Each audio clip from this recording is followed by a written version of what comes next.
Hello दोस्तों, welcome back to the CAD engineer. आज हम डिस्कस करेंगे इलास्टोमर के बारे में कि मीन्स हम इलास्टोमर कैसे बनाते हैं। मीन्स इलास्टोमर मीन्स क्या दोस्तों, जनरली हम हमारे आसपास जितने भी टाइप के रबर देखते हैं तो उसको क्या कहते हैं, हम इलास्टोमर कहते हैं। और ये भी प्लास्टिक का एक टाइप है। पहला टाइप क्या है, थर्मोप्लास्टिक, दूसरा टाइप क्या है, थर्मोसेटिंग प्लास्टिक, और तीसरा टाइप है इलास्टोमर। तो दोस्तों थर्मोसेटिंग प्लास्टिक और थर्मोप्लास्टिक मैंने मेरी पिछली वीडियो में बहुत डिटेल में एक्सप्लेन किया। अगर आपने वो वीडियो नहीं देखी हो तो वो जाकर देख ली। तो हम क्या करेंगे दोस्तों, इलास्टोमर को बेसिक से स्टार्ट करें। अब बेसिक्स कहाँ से है दोस्तों, जो हम जब माइनिंग करते हैं, हम डीप ड्रिल करते हैं अर्थ में, तो उससे क्या मिलता है, हमें क्रूड ऑयल मिलता है। क्रूड ऑयल मिलता है तो फिर हम क्या करते हैं, क्रूड ऑयल को फैक्ट्री में लेकर जाते हैं और उसकी प्रोसेसिंग स्टार्ट करते हैं। मीन्स उसको ऐसे एक हीट चेम्बर होता है, उसमें हम उसको डालते हैं। तो हीट चेम्बर की वजह से क्या होता है दोस्तों, हमारा जो क्रूड ऑयल है वो हीट होना स्टार्ट होता है हाई टेम्परेचर पर जो हीट होता है तो वो गैस फॉर्म में कन्वर्ट होता है। गैस फॉर्म में कन्वर्ट होकर गैस क्या होती है, ऊपर की तरफ उठती है। तो यह क्या होता है दोस्तों, यहाँ पर कैटलिस्ट लगे होते हैं, डिफरेंट डिफरेंट कैटलिस्ट, तो उससे वो प्रोसेस होकर जाती है। तो जो जब ऊपर जाकर वो कूल डाउन होती है तो 20 डिग्री सेल्सियस पे सबसे पहले दोस्तों जो गैसेस निकलेंगी 20 डिग्री सेल्सियस पे, तो वो क्या होंगी, रिफाइनरी गैस होंगी, जो हम हमारे घर में एज अ फ्यूल यूज करते हैं। एलपीजी सिलेंडर में हम इसका यूज करते हैं।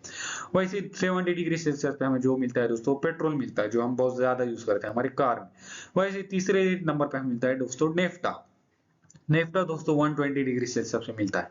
अब यही दोस्तों मेन मटेरियल होगा हमारे रबर के लिए। जो भी सिंथेटिक रबर होते हैं, मीन जो नेचुरल रबर होते हैं, सिंथेटिक रबर होते हैं। नेचुरल रबर हमें ट्रीज से मिलता है, वैसे ही सिंथेटिक रबर हम ये पेट्रोलियम मटेरियल से बनाते हैं। तो दोस्तों जितने भी टाइप के प्लास्टिक हम हमारे आसपास देखते हैं वो सब इसी से बनते हैं। ये क्या हमारे प्लास्टिक का रॉ मटेरियल है।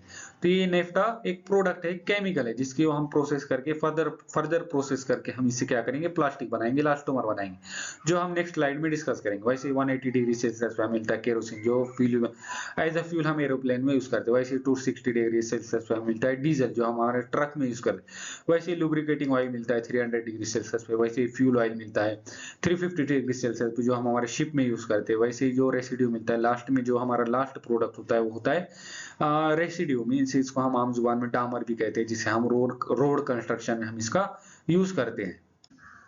तो दोस्तों जो नेफ्टा जो प्रोडक्ट है वो हमारा रॉ मटेरियल है कोई भी सिंथेटिक प्लास्टिक बनाने के लिए, मींस मैन मेड प्लास्टिक बनाने के लिए। तो दोस्तों जो नेफ्टा है उससे हमें तीन टाइप के प्लास्टिक मिलते हैं। एक है इलास्टोमर, दूसरा है थर्मोसेटिंग प्लास्टिक, और तीसरा पहला इला थर्मोप्लास्टिक, दूसरा है थर्मोसेटिंग प्लास्टिक, तीसरा है इलास्टोमर। अब ये दोस्तों थर्मोप्लास्टिक क्या है, जो रिसाइकेबल होते हैं, मींस उनको हम बार बार यूज कर पाते हैं, लेकिन ये इनकी स्ट्रेंथ कम होती है as compare to thermosetting plastic, जो मैंने मेरे पिछली वीडियो में बहुत डिटेल में एक्सप्लेन किया। वैसे ही दूसरा है थर्मोसेटिंग प्लास्टिक, इनकी स्ट्रेंथ ज्यादा होती है, हीट रेजिस्टेंस होती है, तो ये भी हम मार्केट में बहुत ज्यादा यूज करते हैं। तो दोस्तों ये क्यों होते हैं रिसाइकेबल होते हैं, ये क्यों रिसाइकेबल होता है, ये क्यों रिसाइकेबल नहीं होता है, तो ये मैंने मेरे पिछली वीडियो में बहुत डिटेल में एक्सप्लेन किया। अब तीसरा टाइप है दोस्तों रबर, जिसे हम इलास्टोमर भी कहते हैं। तो इलास्टोमर क्या है दोस्तों, ये बहुत ही हाईली इलास्टिक होते हैं, इसे हम हाईली इलास्टिक होते हैं नेचर में, इसलिए हम इनको रबर कहते हैं। अब हम देखेंगे दोस्तों एटॉमिक लेवल पर कि ये क्यों, कुछ इलास्टोमर ऐसे होते हैं जो रिसाइकेबल होते हैं, कुछ इलास्टोमर ऐसे होते हैं जो रिसाइकेबल नहीं होते, और ये कैसे इलास्टिक होते हैं, मीन्स ये जब हम इनको इतना ज्यादा स्ट्रेच करते हैं तो ये टूटते क्यों नहीं, ये भी हम आज इस वीडियो में डिस्कस करेंगे।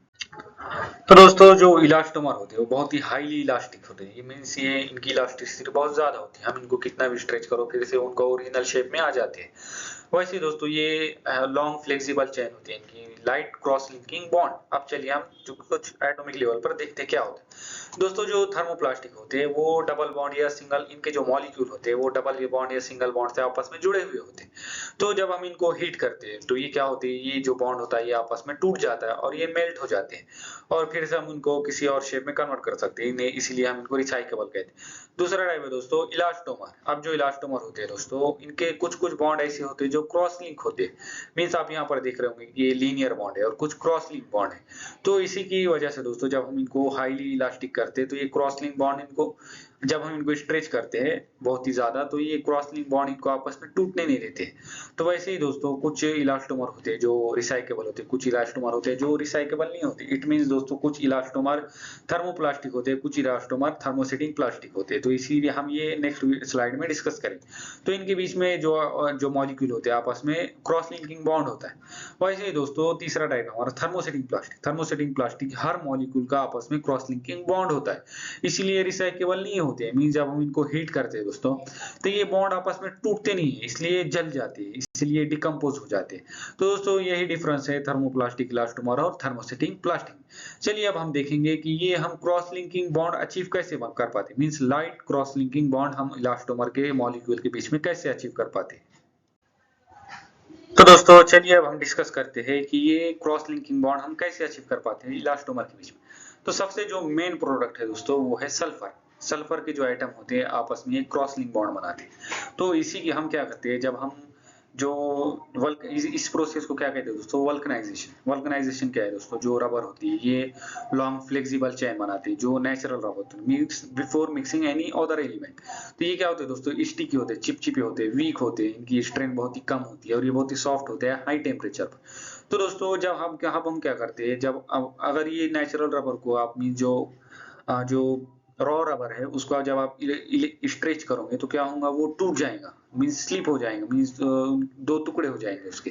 तो इसलिए हम क्या करते हैं, उसमें सल्फर को मिक्स करते हैं। उसको हम क्या करेंगे, जो नेचुरल रबर के मोनोमर होंगे, जो उसके रेजिन होंगे, जो मैं आने वाले वीडियो में डिस्कस करूंगा कि रबर के क्या मोनोमर है, तो उसको क्या करेंगे, हम हीट करेंगे। हीट करके क्या करेंगे, सल्फर उसमें मिक्स करेंगे। सल्फर क्या करेंगे, ये आपस में क्रॉस लिंकिंग बॉन्ड बनाएंगे इनके आइटम। तो इससे क्या होगा दोस्तों, जब हम इसको कंडेंस करेंगे, कूल डाउन करेंगे, तो ये सल्फर के जो आइटम होंगे, जो मॉलिक्यूल होंगे आपस में कनेक्टेड होंगे। और इसी वजह से जब हम हमारे रबर को स्ट्रेच करेंगे तो अब क्या होगा, ये जो अपार्ट नहीं होंगे, मीन्स टूटेंगे नहीं आपस में परमानेंटली। तो ये हम स्ट्रेच होंगे और फिर से इनका ओरिजिनल शेप ये रिगेन कर लेंगे। इसी की वजह से दोस्तों जो हमारा सल्फर की वजह से क्या होता है, जो हमारा रबर है उसको इलास्टिसिटी और स्ट्रेंथ मिलती है।